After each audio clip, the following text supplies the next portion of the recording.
Salut les rêveurs, déjà merci beaucoup d'être présents pour ce nouvel épisode. Alors aujourd'hui on va avoir la chance d'avoir Luc David avec moi, qui va me faire découvrir le magnifique secteur de la vallée de la Buège. Alors juste pour vous dire, une journée assez extra, entre le temps magnifique, les fous rires et la bonne humeur générale, on s'est bien régalé. Allez, je vous laisse découvrir son interview.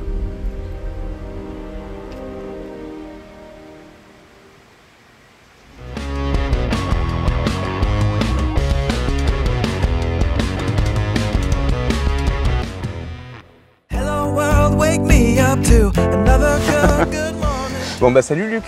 Bonjour. Bon déjà merci beaucoup de participer à ce nouvel épisode. Qu'est-ce qui t'a donné l'envie de venir rencontrer un peu mes abonnés? Tu parles en dehors du chèque que tu m'as promis à... Oui, mais ça on en parle après ça. D'accord. Ah merde. Excuse-moi, tu m'as pas dit. C'est pas vrai. Non, moi ce que je cherche dans la moto c'est cette envie de liberté, de cette passion, tout ça, et j'adore la partager. Donc quand je vois quelqu'un comme toi qui fait ça pour partager ces moments-là, c'était l'occasion. Ça donne envie. Voilà. Bah écoute, ça fait plaisir en tout cas. Alors il faut savoir que Luc, quand même, ça va faire à peu près 6 mois qu'on est censé faire la vidéo. Oui. Peut-être même plus. Ouais, à peu près. En fait, c'est comme Marie. Marie, elle s'est cassé quelque chose. Lui, c'était le Covid et après, impossibilité, un agenda de ministre, le mec. Il est pire que moi. Donc, très compliqué. C'est sans parler de la météo. Sans parler de la météo, c'est vrai qu'on n'a pas eu de chance aussi là-dessus. Donc, aujourd'hui, tu vas nous emmener dans un secteur, on en parlera un peu plus tard. On y est déjà d'ailleurs. Mais qu'est-ce qui t'a fait rentrer dans le milieu de la moto?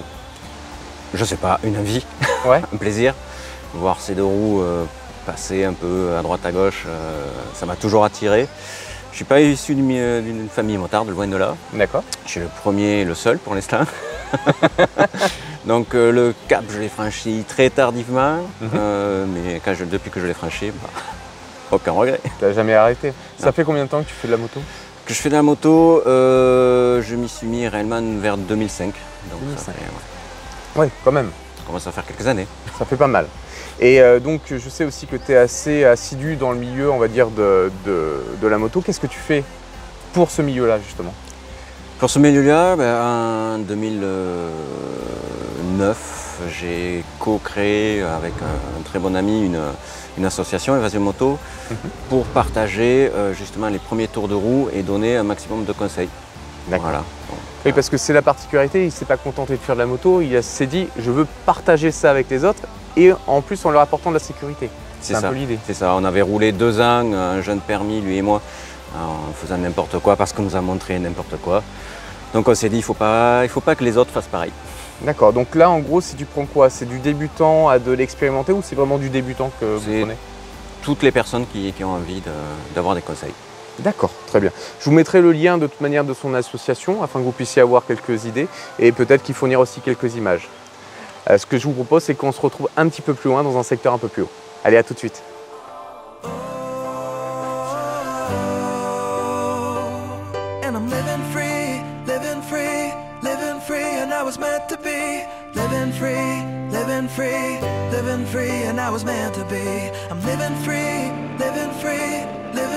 And I was meant to be free, meant to be free.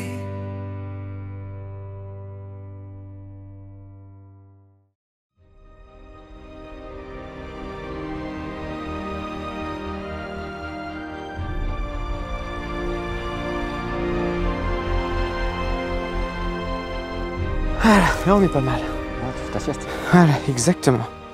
Quand on vous disait qu'il bossait pas. Oh non, j'en branle pas une, c'est les invités qui font tout. Voilà. Bon bah on est pas mal là. Bah écoute, ça pourrait être pire. Ouais. On est où là exactement? On est aux sources de la Buège. Ah, donc c'est un endroit où on peut se baigner, c'est ça, non? Il n'y a pas beaucoup d'eau, mais très rapidement, tu es dans la rivière. On est à 500 mètres de là où on était ce matin. D'accord, donc ça c'est bon à savoir hein, les copains. Vous savez que vous avez de quoi vous baigner quand même sur le secteur. Alors, particularité, l'eau est ultra froide parce qu'elle sort directement de la source. Donc méfiez-vous quand même. Hein. C'est pas mal pour le pastis.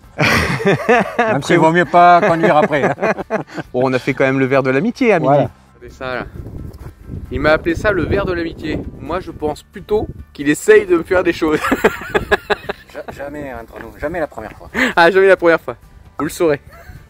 Cet après-midi, on est sur la 2e fois. C'était bien. C'était bien, C'était très bien. c'était bien. C'était très bien. Alors donc tu nous disais tout à l'heure que tu faisais partie d'une association donc, pour la partie moto, mais dans la vie tu fais quoi exactement? Alors je suis directeur technique au théâtre de Nîmes. D'accord. Et donc il s'agit de faire quoi exactement? Il s'agit de faire, de gérer toute la partie technique du théâtre, donc l'accueil des spectacles pour que le public puisse voir de beaux spectacles sans se douter de tout ce qui se passe derrière, dans les coulisses. Donc tu es le magicien en fait. Je suis à la tête de l'équipe des magiciennes. Ouais. D'accord. Parce que c'est vrai que là c'est plutôt ton activité qui te permet de vivre au quotidien. La moto ça reste une passion. Et ça avait été quoi ta première moto? Un 125 NSR. Ah, monsieur commence avec une sportive directe. Voilà, un petit dotin qui est envoyé légèrement. Marché très très bien, 160 km/h sans problème. Ah oui, sans problème. Avec mon poids un peu moins. Je faisais un peu moins lourd à l'époque. Hein. Et donc après tu es passé sur plusieurs types de motos. Oui, d'un 600 Phaser, FZ1, Sprint GT, Ouais. le Tiger, 600 GSR, DRZ 400, CB 500. Tu t'amuses quoi. Ouais, je m'amuse. Et dans tout ce que je viens de citer, il y en a beaucoup qui sont encore dans le garage. Ouais, en plus tu es un collectionneur. Ben non, c'est pas notre faute. C'est pas notre faute si les garages sont grands et s'il il faut une moto par activité. Ah, Je fais de la piste, oui. avec quoi? Un 600 GSR. Très bien. Ensuite tu fais également tout ce qui est enduro. Oui, tout chemin, on va dire. Tout chemin, pardon. Tout chemin. Avec là, le c'est DRZ, DRZ, c'est un combien? un 400. Truc de brut ça. Oh, Ouais. c'est un tracteur. Ça, Non, c'est un tracteur, ça en fait. tracte, ouais. Ouais, ça C'est pas tracte. brut, c'est tracteur. Oui. Ouais, t'es bien. Ça tracte bien, ouais. D'accord. Et donc aujourd'hui, la moto en fait qui a marqué le plus ton existence de motard, c'est quoi? Alors, il y en a deux. Ouais. Enfin, trois si on compte la première, parce que la première, c'est toujours, Ouais. c'est toujours la première. 125 NSR, Voilà. oui, forcément. Voilà. Ensuite, il y en a deux. Il y a le Tiger qui est derrière Ouais. et le FZ1. Ouais. Puisque celui-là, ça a été la première moto avec laquelle je suis parti faire des trips. Ouais. Je ne l'ai pas gardé longtemps, j'ai gardé 10 mois et 60 000 km. Ouais, tu roulais bien, ouais. Voilà. Tu roulais pas mal Voilà, du tout, ouais. c'était mes premiers moments de vraie liberté à moto. Extraordinaire ça. Donc tu as fait pas mal de road trips, Ouais. tu m'en parlais un petit peu en off. Donc celui qui pourrait être un peu à mettre en évidence ou à faire pour quelqu'un qui voudrait vraiment voyager facilement, ce serait lequel? Tous? Ouais. C'est la difficulté de choisir. Dur, voilà, ça dépend. Non, tous sont très bien. Moi, le seul conseil que j'aurais à donner, c'est de rien prévoir. Ouais. Partir à l'arrache, une tente, de quoi manger, et s'arrêter à chaque fois qu'on peut, discuter avec les gens, les rencontrer. Des rencontres. Voilà, C'est vraiment des moments de partage la moto. exactement. L'été dernier, j'étais dans les Alpes. Je suis tombé sur un Breton. Ouais. Si tu nous regardes, je passe à toi. Bonjour. Ce Breton, on a fait 6 jours ensemble finalement. Ah, génial. Voilà, on s'est rejoints un soir, on a campé ensemble au bord d'une rivière et on s'est séparés 6 jours après. On s'est revus, il a acheté une nouvelle moto là, il y a 2 mois dans la région, à côté de Nîmes. Ouais. Comme il est breton, il n'a pas pu aller la voir. Donc je suis allé la lui chercher, la lui voir, la lui chercher, et la lui garder dans mon garage un petit moment. Ah oui, quand même. Donc vous êtes Ouais. resté, Voilà, on est resté en vraiment contact. Et il est passé la récupérer, bien sûr. Donc tu me disais que la moto aujourd'hui, en gros celle avec laquelle tu roules, pardon, c'est une de celles qui t'a le plus marqué. Donc ce que je vous propose, c'est peut-être de la découvrir un peu. Mais avant de la montrer en image, qu'est-ce qui fait que tu aimes cette moto? Le fait qu'on n'en voit pas partout déjà. C'est vrai que c'est Ouais. une moto qu'on voit rarement. Voilà, on ne voit pas beaucoup. Son 3 cylindres, c'est une pure extase. Il a tout ce qu'il faut où il faut. On peut se balader, on peut partir en road trip. Il paraîtrait, ça je n'ai jamais essayé, qu'on peut rouler sportif. Ah bon? J'ai jamais essayé. Donc, Ah non, non, c'est dangereux, ça faut pas faire. Voilà. Il paraîtrait qu'elle pourrait atteindre des vitesses pas très autorisées. À part en Allemagne. Oui, en Allemagne, sûrement. En Allemagne toujours. En Allemagne, toujours. Oui. Donc c'est quel modèle exactement? C'est le C'est Tiger. Sport de 2017. Ok. Là, ce que je vous propose, c'est de la découvrir en image. Et après, on se retrouve un peu plus tard.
exactement? On est en plein dans la vallée de la Buège. D'accord, oui. Secteur sympathique en effet. Très sympathique. Ouais, il y a de quoi faire. Ouais. Il y a des paysages qui changent dans tous les sens. On se croirait des fois en Garrigue, des fois dans les Cévennes, des fois au fin fond d'une vallée de gorges escarpées. Ouais, c'est vrai que c'est assez fabuleux. Qu'est-ce qui t'a donné envie de faire découvrir donc, ce secteur en particulier, parce que tu connais vraiment la région, à nos abonnés, alors, enfin mes abonnés, pardon? C'est une route qui est très peu connue. Un secteur qui est très peu connu. On connaît avant, après, très peu de motards prennent la route de la vallée de la Buège parce qu'elle est très technique. C'est vrai. Très difficile, mais magnifique. Donc voilà. Alors disons que c'est les amateurs de chèvres, d'ailleurs c'est marrant parce qu'il y a une belle exploitation de chèvres dans le secteur, mais c'est vraiment des routes destinées à des motards avertis ou qui veulent prendre le temps de rouler. Voilà, quand il dit technique, c'est pas pour rigoler, il y a quand même pas mal de virages qui se referment fort, avec pas mal de dénivelé, avec du gravillon, de la caillasse, bref, tout ce qu'on aime, mais qui peuvent faire peur à certains, ou certaines, ça dépend. Bon, je vous propose d'aller découvrir tout ça. Maintenant, on va découvrir ta vidéo. Ça peut être pas mal. Peut-être. Écoute, en tout cas, merci pour tout, Luc, pour ce beau partage et ce temps que tu as passé avec moi. Je vous rappelle que c'est quand même du temps et de l'énergie pour l'inviter, parce que lui, il refait plusieurs fois les passages. Moi, je me repose. Il m'a forcé à faire ma route préférée au moins 5 ou 6 fois. Juste pour plaisir. Dur. C'était très dur. Je vous dis à bientôt et merci encore à vous. Merci à toi. Ciao, Luc.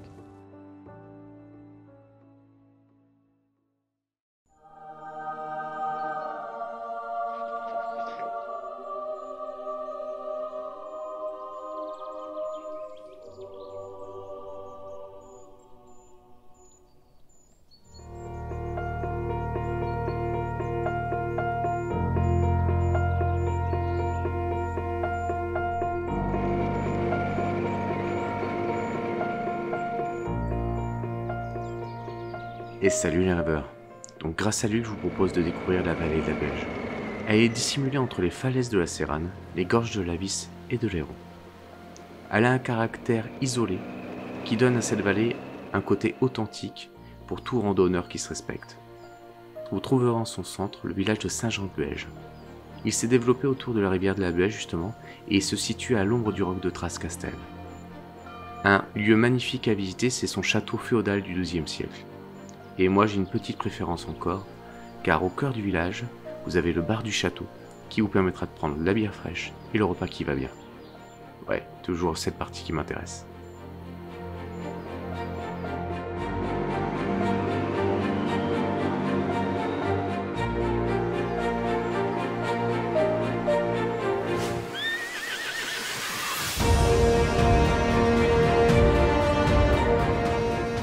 En poussant un peu plus au sud, Luc nous emmène à la naissance de la Buège.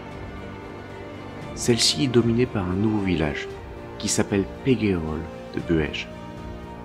Il est fièrement campé sur un piton rocheux au creux de la vallée.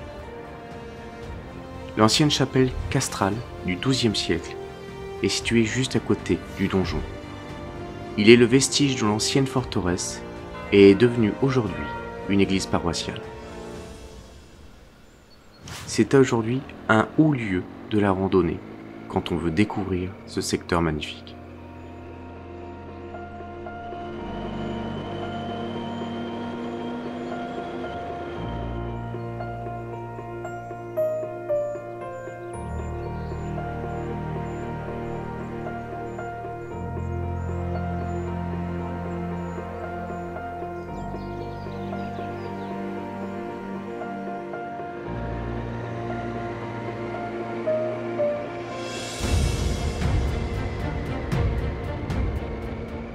Passé ce village, on se retrouve vraiment dans la nature sauvage. On continue en direction d'Arboras. On sera dominé par différents monts, tels que le Palade de Combassière ou encore celui du Pas de Combebel. Les ravins, les paysages, c'est vraiment extraordinaire de découvrir tous ces éléments sur un tronçon aussi court. En effet, de Saint-Jean-de-Buège à Arboras, du moins le début d'Arboras, on est à peine sur 17 km de route. Et les paysages s'enchaînent plus beaux les uns que les autres.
fois la zone de bosquet quittée, nous allons passer aux berges du Larzac, un petit gîte du secteur qui longe la D122.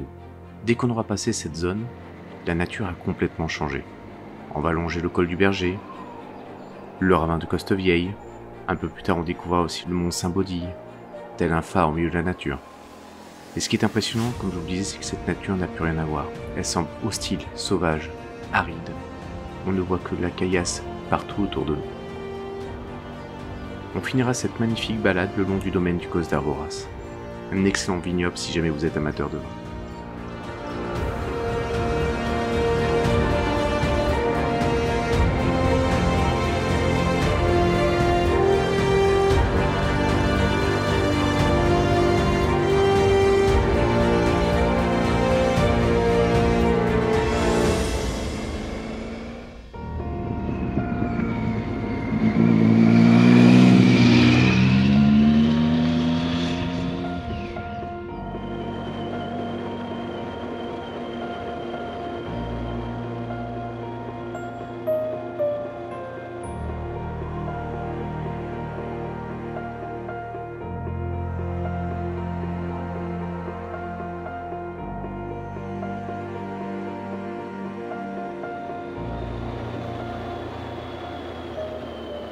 J'espère que cette nouvelle vidéo vous aura plu.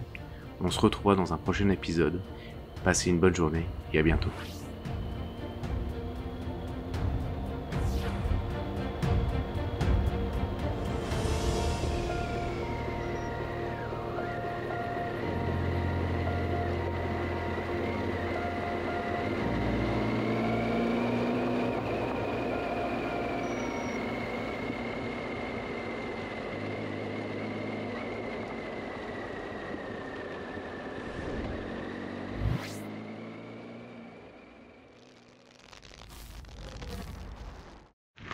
Après, on dit qu'on a des invités qui préparent bien leur moto. Regardez, regardez, regardez. Et ça s'appelle un pneu à la corde. Voilà, on est d'accord? Alors, pour préciser, je suis parti avec un pneu neuf et il m'a demandé, il m'a dit envoie, je veux du lourd dans les images. Il était neuf mon pneu. Vous y croyez, vous? Moi, j'ai du mal. Tant pis. Ouais, tant pis pour moi. Je le prends un peu mal que ce ne soit pas fait beau pour moi, mais... Cyril m'avait dit qu'il fallait se méfier. Ouais, mais il t'a pas dit que j'aimais les barbus? Bah si, ah, justement. Mais bien barbu quoi. Mais, ah bien. Bon ouais. Bah alors je suis pas mal. Et voilà encore un épisode de tournée. Merci encore à Luc pour sa bonne humeur. Et surtout n'oubliez pas de vous abonner. À bientôt.